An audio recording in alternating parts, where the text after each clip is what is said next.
శ్రీశైలం దేవస్థానం PRO శ్రీనివాసరావుపై హత్యాయత్నం జరిగింది. 5గురు దుండగులు శ్రీనివాసరావుపై కత్తులతో దాడి చేశారు. స్థానికులు చుట్టుముట్టడంతో దుండగులు అక్కడి నుంచి పరారయ్యారు. దాడిలో పాల్గొన్న ఒక దుండగుడిని స్థానికులు పట్టుకుని చితుకబాది పోలీసులకు అప్పగించారు. తీవ్రంగా గాయపడిన శ్రీనివాసరావు పరిస్థితి విషమించడంతో గుంటూరు ఆసుపత్రికి తరలించారు. ఈ ఘటనపై కేసు నమోదు చేసుకున్న పోలీసులు దర్యాప్తు చేస్తున్నారు.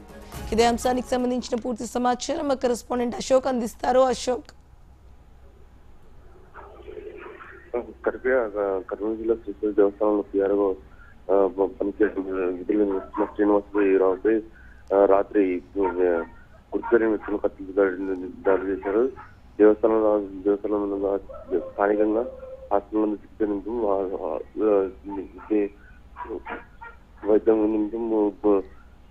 వైద్య సూచన మేరకు మెరుగైన చికిత్స కోసం గుంటూరు తరలించారు. కార్మికులతో ఉన్న శ్రీరామచంద్రమూర్తి గారిని